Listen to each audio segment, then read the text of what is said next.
আসুন আমি ধারাবাহিকভাবে আলোচনা আরম্ভের প্রারম্ভে আপনাদেরকে একটা আয়াতের ব্যাখ্যা করে শোনাই। ও আর এত বেশি শোনা লাগে না, একটা ওয়াজ শুনলে আপনার জীবনের পরিবর্তন, আপনি ফাঁসেকের থেকে উলির কাতারে চলে যাবেন। জোরে বলেন ওয়া মাকুম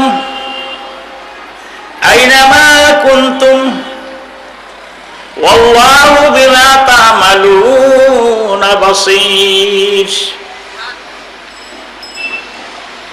আমি তোমাদের সাথে আছি, তোমরা যেখানেই থাকো না কেন। আল্লাহ তোমরা কি আমল করতেছ সেটা স্বচক্ষে দেখতেছি। সে তো সাথেই আছে। আসেন এই কথাটা একটা এক্সাম্পলের মাধ্যমে দৃষ্টান্ত সহকারে আপনাদেরকে বুঝাইয়ে আমি সূরা ফিলের তাফসীরে চলে যাব ইনশাআল্লাহ। জোরে বলেন ইনশাআল্লাহ। আফগানিস্তানের রাজধানী কাবুল, এই যুগ যুগ ধরে সেই দেশে যেই সিংহাসনে বসে রাজধানী তার বাড়ির কাছে নিয়ে যায়। তো ওনাকে সুলতান মাহমুদ গজনবী কয়, যেহেতু তখন আফগানিস্তানের রাজধানী ছিল গজনব শহর, আর সুলতান মাহমুদ ছিলেন সেই দেশের বাদশাহ। এমন পরাক্রমশীল প্রতাপশালী বাদশাহ যে আমাদের এই ভারতবর্ষকে সে 17 বার আক্রমণ করেছিল। তার ভয়ে সারা পৃথিবী থরথর করে কাঁপত, কিন্তু তিনি খুব আল্লাহওয়ালা মানুষ ছিলেন। একদিন গভীর রাতে ওনার গোলামকে বলে, গোলামের নাম ছিল ইয়াস, ইয়াসকে বলে, ইয়াস লাইটটা আর লাঠিটা আমার হাতে দে, যে তুই যে শুই থাক। ইয়াসকে আপনি বুড়া মানুষ লাঠি নিয়ে কই যাবেন? আমি চোর ডাহাত দেখতে যাব।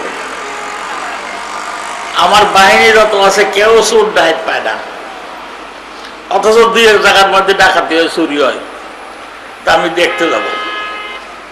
আমার নেবেন না স্যার? আফগানিস্তানের একটা মানুষের যদি ঘুমের ক্ষতি হয়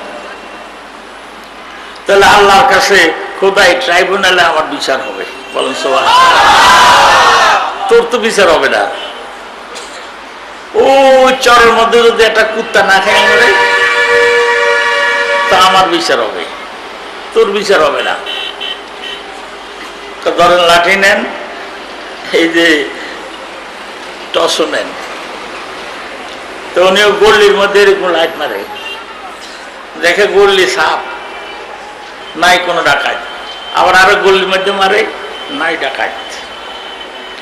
বাজার সবটা ঘুরে গল্লিতে টস মেরে মেরে দেখে ডাকাত একটাও নাই। এবার তাহলে আমি একটু পাহাড়ের দিকে যাই। গেছে পাহাড়ের দিকে, যে পাহাড়ের কুচির মধ্যে লাইট মারছে, দেখে 3 জন বসে রয়েছে। অনেকে কে এখানে তোমরা? আর তারা 3 জন আপনি কে এখানে রাইতে এখানে আইসেন গা? উনি কয় এদিকে আসো। ডাকাতরা কয় এদিকে আসেন। সুলতান মাহমুদ মনে করলেন আমি যদিও সুলতান সম্রাট, ওর হইল 3 জন, আমি হইলাম একা, দূরে যদি কড়া লাগাইয়া দেয় আমারে, আমি কি করতে পারবো? বুড়া মানুষ। যাই, বেকাদা করে গেলাম। কাছে যাই দেখে 3 জন, একর জোয়ান জোয়ান 3 জন। আপনি কি খুঁজেন? আমি আপনাকে খুঁজি। কি জন্য? আমি যে ব্যবসা নামছি, এই ব্যবসা একা করা যায় না। আপনারা 3 জন যদি আমার দলে নেন তাহলে আমি আপনাদের সহযোগিতা করবো, এই ব্যবসাটা ভালোই জমবে। বসেন বসেন। বসছে দর্শক আমরা 3 জন, আপনি একজন, 4 জন। আসেন ডিউটি ভাগ করি, তা করেন। প্রথম ডাকাতের নাম হলো আব্দুল করিম। তা করিম ভাই আপনার ডিউটি কি? আমার ডিউটি হলো যে এবারে আমরা চুরি ডাকাতি করতে যাব, গেট তো বন্ধ, পয়লা ঘুষির ছুটে আমি একবারে গেট উড়িয়ে দিব। তারপরে ওই আমার ডিউটি শেষ, আমি আর কিছু করতে পারবো না। 2 নম্বর ডাকাতের নাম হলো আব্দুর রহমান।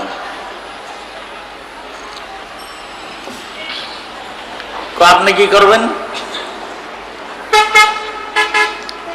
আমি কুত্তা যখন ঘেউ ঘেউ করে আসবে, আমি তখন কুত্তার মুখে একটা ফু দিয়ে দেব, দিলে কুত্তা আর কথা কবে না, খালি চাই থাকবে। দেখছেন ডাকাইতে কিরকম বুঝুর্গ, ফু দিলে কুত্তার জবান বন্ধ। 3 নম্বর আব্দুর রহিম। আপনি কি ডিউটি করবেন? আমি একটা বিদ্যা জানি, এই ঘরের কোনখানে টাকা, কোনখানে রূপা, কোনখানে স্বর্ণ মাটির নিচে গাড়ি রাখছে, তখন তো ব্যাংক ছিল না। কয় যে আমি ওগুলি মাটির সঙ্গে বলে দিতে পারবো। আচ্ছা বুড়া বেটা আপনি কি করবেন? কয় যে যদি আপনারা ধরা ফেরে যান, তাহলে আমি আপনাদের জেলের থেকে ছুটে আনবো। সব ডাকাতে কয় এরকম একটা পার্টি হওয়া তো সাংঘাতিক ব্যাপার। আচ্ছা একটা কাজ করেন, যাতে আজকে এই 4 পালোয়ান আমরা একখানে হয়েছি, ছোট ডাকাতি আর কতকাল করব? আজকের ডাকাতি সুলতান মাহমুদের বাড়িতে করব। সুলতান মাহমুদকে চলেন আর আস্তে আস্তে আইসে বাড়ির গেটে আইসেই, এটা আফগানিস্তানের প্রতাপশালী সম্রাট সুলতান মাহমুদের বাড়ি, গেট বন্ধ। একটা মোহাম্মদ আলী কেলেমার্কা একটা ঘুষি দিছে, গেটটা পড়ে গেছে আর ওনার রানা কুত্তা ঘৌ ঘৌ করে আসতেছে। ওই যে আব্দুর রহমান, এটার কথা কাটা, এটা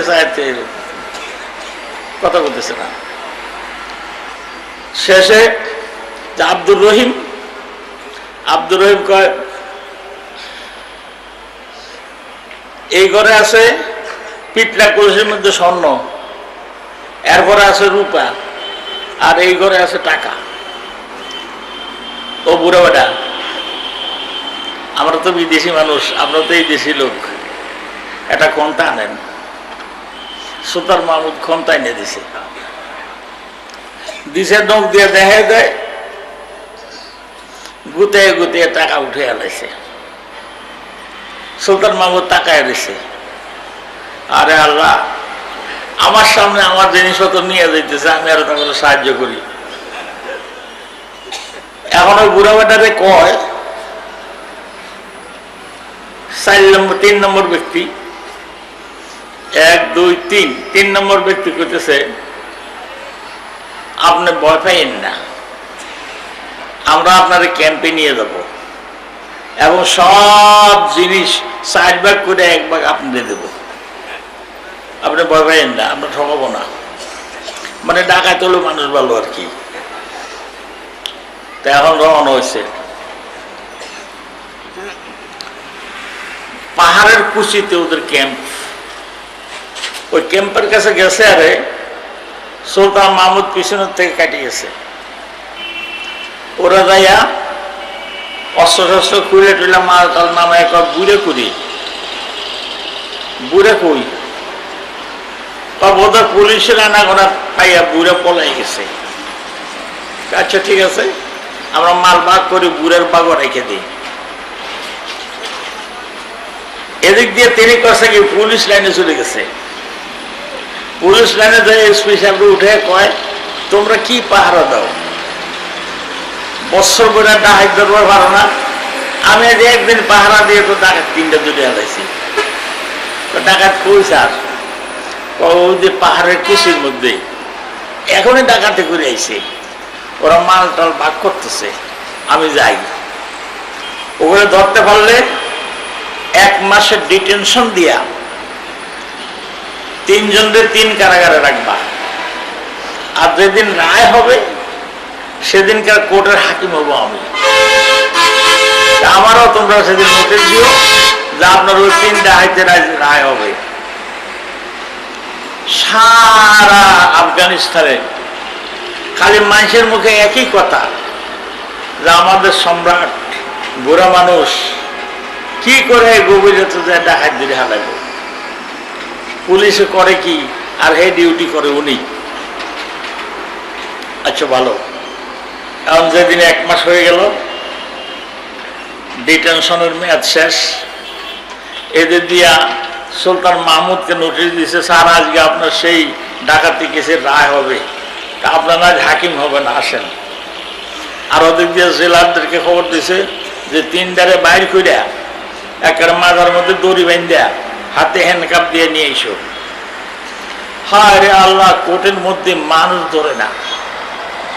এখন ওরা 3 জন তো এক দলের, তারা কি রে বুড়ে বেটা কই একসাথে ডাকাতি করলাম, আমরা ধরা বেড়ে গেলাম 3 জন 3 জেলে, বুড়ে গেছে বুড়ি। চুপ কর, বুড়ে টের পাইছে, এই যে বুড়ে পিছনে দিয়ে চলে গেছে। আর আব্দুল আলী কয়, আব্দুল করিম ডাকাত, হাজার জানাব এখানে খারাপ। আব্দুর রহমান ডাকাত, হাজার জানাব এখানে খারাপ। আব্দুর রহিম ডাকাত, হাজার জানাব এন দাঁড়াও। আর আরেকজন তো ডাকাত নাই, হাজির হয় নাই। এমন সময় ডাক পড়ছে, স্যার আসামি 3 জন পাওয়া গেছে, আপনি আসেন। উনি আইসা যেই এজলাসে বসছে, এখন ডাকাতের 3 জনে আসে, ওই যে বুঝে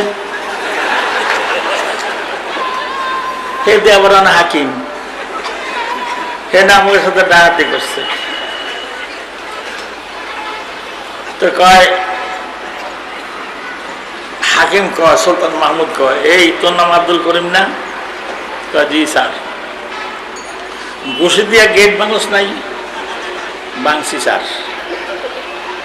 এই তোর নাম আব্দুর রহমান না? জি স্যার। কুত্তা গেউ গেউ করে আইসা তুই ফু দিয়া কুত্তা জবান মধ্যে করস নাই? জি স্যার। তোর নাম আব্দুর রহিম না? জি। তুই কস নাই যে এই ঘরে কোনখানে স্বর্ণ রূপা আছে? আমি সব সঙ্গে বলতে পারবো, আমার একটা খন্তাই না দেন। তা আমি তোর খন্তাই না দিই নেই? দিছেন স্যার। তারপরে যখন তোকে ক্যাম্পের দিকে যাব, তখন তোরা আমার ফালে আগে চলে গেছস। জি স্যার। আমি কথা দিয়েছিলাম ধরা পড়লে তোদের আমি জেলের থেকে ছুটেই আনবো। তা আজকে আমি হাকিম, এই বেলার কোর্ট আমি চালাবো। এই আমি আমার জবান ঠিক রাখার জন্য রায় দিলাম, তোরা জীবনে আর যদি ডাকাতি না করস তো তোদের মাফ করে দিলাম। ঠিক করে জিজ্ঞাসা করছে, আর ডাকাতি করবি? না স্যার। ছেড়ে দিলে কি হবে? ছেড়ে দিলে আমরা ভালো মানুষ হয়ে যাব, আর জীবনে কোনোদিন যাব না স্যার। ইসলাম তো উদার ধর্ম, আমাকে আসামিদের সাথে আপনি কি কথা বলছেন তাই আপনি পূরণ করলেন। ওয়ালামাকুম আইনামা কুনতুম ওয়াল্লাহু বিমা তা'মালুনা বাসীর। সুলতান মাহমুদ 3 ডাকাতের সাথে যেরকম ছিল প্রথম থেকে শেষ পর্যন্ত, আল্লাহ কয় ওয়া হুয়া মাকুম, আমি তোমাদের সাথে থাকি। আইনামা কুনতুম, যেখানে তোমরা থাকো না কেন। মসজিদের দরজা গেলে আমি তোমার সাথে মসজিদে ঢুকি, নামাজের নিয়ত করলে আমি তোমার যায় নামাজের মাথায় বসে থাকি, তুমি খাড়াইলে আমিও খাড়াই, তুমি যখন বলো আলহামদুলিল্লাহ রাব্বিল আলামিন, তখন আমি যা নামাজের দ্বারা এখন ঠিকই কইতেছ, সমস্ত প্রশংসা আমার, আমার কোনো দুর্নাম নাই।